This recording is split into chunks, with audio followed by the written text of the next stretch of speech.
Well, 25 minutes before 1 o'clock, this is Jack Carney.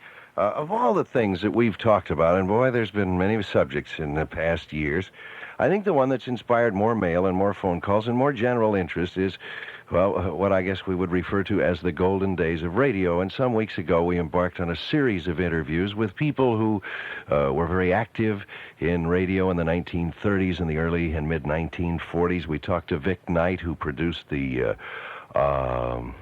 he produced 6 of the top 10 radio shows at one time. Produced, directed, and wrote the Eddie Cantor Show, the Rudy Valley Show. He was on the Fred Allen Show for some time. We talked to Carlton E. Morse, who had I Love a Mystery and One Man's Family. We talked to Jim Jordan, who was Fibber McGee of Fibber McGee and Molly. We talked to Harold Perry, who comes from the Bay Area, by the way, and was for many years the great Gildersleeve. We talked to Edgar Bergen, and, of course, Charlie McCarthy and Mortimer Snerd.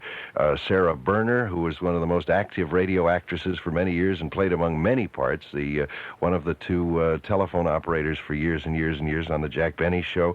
We talked to John Arthur just yesterday, as a matter of fact, and John, of course, for many years did a delightful show on the network, children's show. This was in the latter days, however, radio, called Big John and Sparky. And I'm very grateful to Art Banducci, who told me that Gale Gordon was on hiatus from the Lucy television show and was in town for a day or two, and I caught him, and I have him on the phone right now. And are you there, sir? Yes, I'm here, Jack. All right. Mr. Gordon, do you go way back in radio? I mean, way back? Well, yes, I go back to 1926, actually. Well, what sort of radio was there in 1926? Well, there was nothing in the way of really programmed shows in those days. A friend of mine asked me if I would fill in 5 minutes on a radio show, which was from KFWB, as I recall, Warner Brothers in Hollywood. Mm-hmm. And you didn't get paid, you just went on. It was sort of a novelty, and I went on, and I will have to confess that I almost ended radio before it had a chance to begin, because I played a ukulele and sang my own version of It Ain't Gonna Rain No More, and that nearly finished radio right there.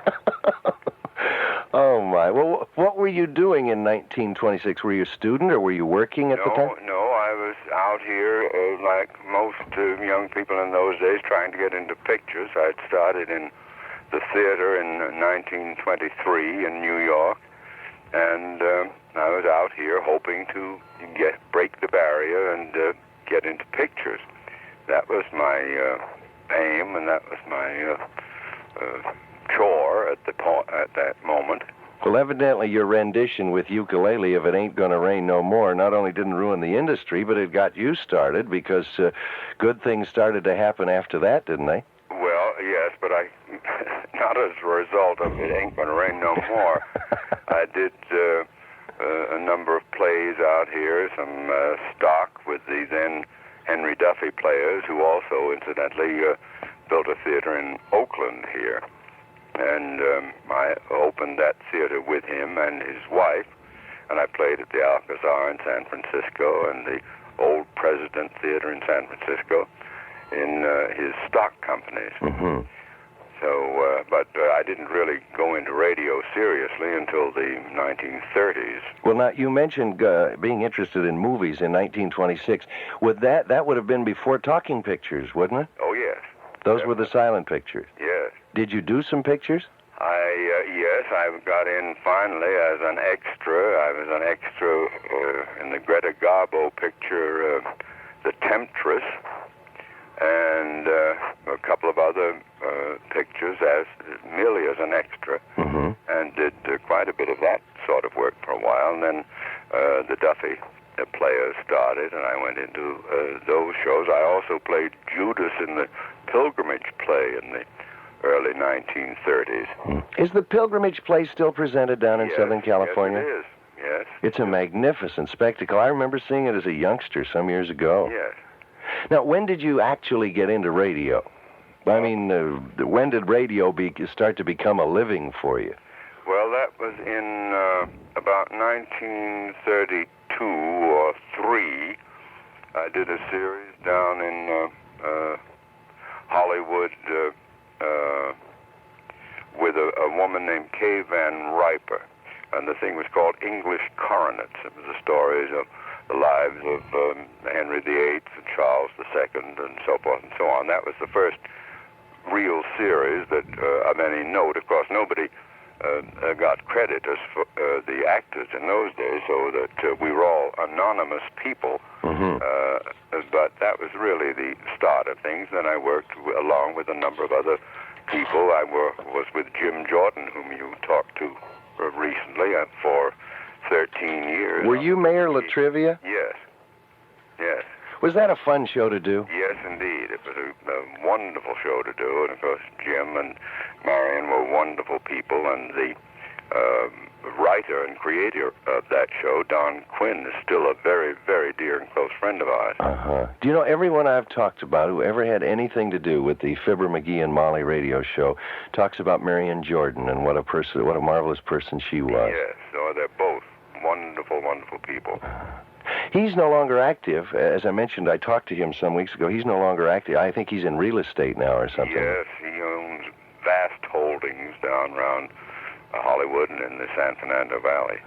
While you were doing a show like Fibber McGee and Molly as a regular, as Mayor Latrivia every week, did you do other shows too, or were you limited by contract to just one show? Oh, no, we did other shows if we were lucky enough to get them. And but that was the mainstay. I was in that when the war came along, and left to go in the service, and came back, and the job was waiting for me, and went back into it. And but we did, all the radio actors in those days did as many shows as they could get into or the time would permit. What are some of the credits that you have, some of the old radio shows, names that would be familiar that you did? Well, now let me see. I did the Burns and Allen show, and I did the late Frank Morgan's show. Did he have a show of his own, Frank Morgan? Yes, the Frank Morgan show. He played a kind of flighty professor. He was very, very wonderful, and a wonderful man to work with. Wasn't Frank Morgan also a character at one time on the Baby Snook show, if I remember me? No, not on, I don't know, not on the Baby Snook show.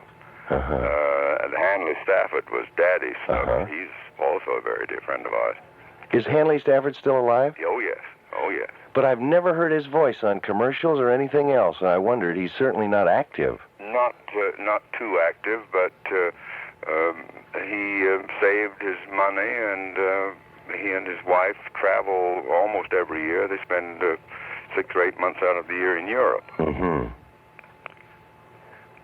Is there a close-knit group of older radio performers down in Hollywood, of the people who were on these shows for so many years? Is there any kind of a social club or any kind of a group where they get together? Yes, there is a new organization, the what is it? I have to ask my wife, but Broadcast Pioneers. It started recently, and they have gatherings 2 and 3 and 4 times a year, and Jim Jordan and Bill Thompson and all the people, or a great many from the old radio days, gather and have a lunch or a dinner. It's great fun seeing all the old people that you haven't worked with for a long time, or some of them that you work with quite regularly. Did you ever do any of the dramatic shows or the mystery shows like Suspense or? Yes, oh yes, I did The Whistler, and well, the English Coronets was a dramatic series. I was Irene Rich's leading man for 9 years, and I was also leading man for Mary Pickford, the first time she ever had a radio show. Oh, my. And also I played opposite the late Marion Davies on a radio show. If you joined us late, by the way, I'm talking to Gale Gordon, who we were fortunate enough to catch as he's passing through town, and that really kind of sums it up. He's passing through very rapidly. Mr. Gordon, I've always wondered, I'm sure that motion picture stars, when talkies came in, were petrified of what they'd sound like in talkies. And of course, there are many famous stories about stars who did not make the transition. But what about the transition from radio to television when the big budget shows started moving to television? Were many of the radio actors, like say yourself, were you concerned about what would happen now if much of the dramatic work went into a visual medium? Well, yes, we were all concerned. Fortunately, I'd had a lot of theater background before I ever went into radio. Mm-hmm. And when we were doing the Armis Brooks show on radio, they had foresight enough to cast the radio show with an eye to the possibility of television.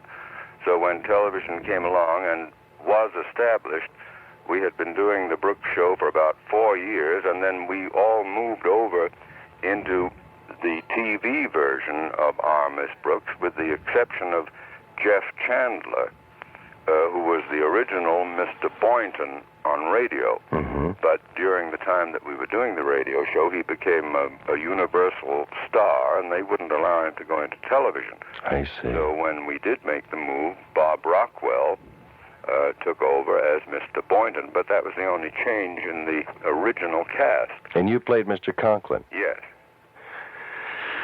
My heavens.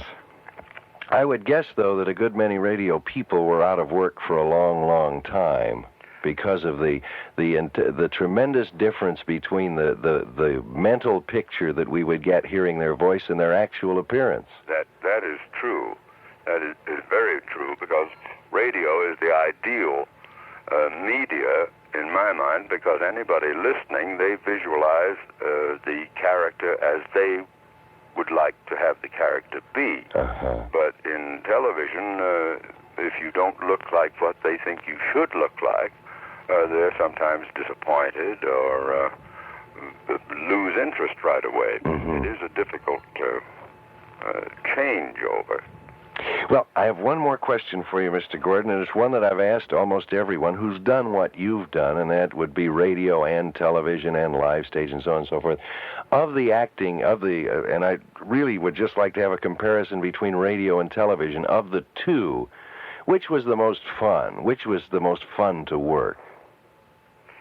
Well, that's a difficult question to answer, because if you love your work, it's fun to do work no matter what it is, whether it's TV or radio.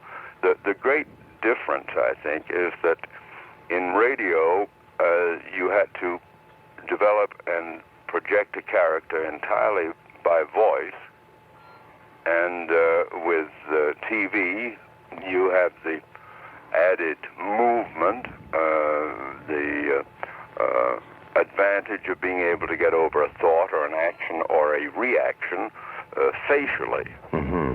And all the radio people look back on it and say how easy it was to stand up and read from a script and not have to learn lines as we do in television. It was a much easier way of earning a living. But at the same time, it isn't as satisfying as doing television, where you have a chance to move and to really act, I will say, although that is not quite right either, because in radio you had to act completely vocally. Mm-hmm. But do you know that you're the only person that I've talked to now, of all the people that we've had here who were very, very active in those days of radio, that hasn't seemed very nostalgic and said something to the effect that, of course, I don't think it'll ever come back, but if it would come back, those were the great days, and that was the great way to work, and the listener got so much more than they get today from television, and the performer really got so much more and enjoyed his work so much more. You're the only one who hasn't really, in effect, said that. Well, I don't feel that way. I think radio was interesting, it was stimulating, it was fun to do, but I also think that television is fun to do, and it can be stimulating. Uh-huh. I enjoy particularly working with Lucy, because she is such a great prose show to begin with, such a talented woman, such a great personality. And I look forward to every week going to work and seeing what we're going to do this week, and I find it interesting. I think if you lose interest in what you're doing, you won't do it well, and I believe in enjoying one's work. Well, you've been very kind, Mr. Gale Gordon, and I'm so very grateful for your time. Thank you so much, and I hope you'll enjoy your stay here in the Bay Area while you're here, and have a good trip home to Southern California. Thank you. We are enjoying it very much. We love San Francisco, and we have dear friends here, and we are just having a ball. I'll go back to work in a few days, and with a very happy recollection. Thank you again. Thank you. Right. Bye-bye.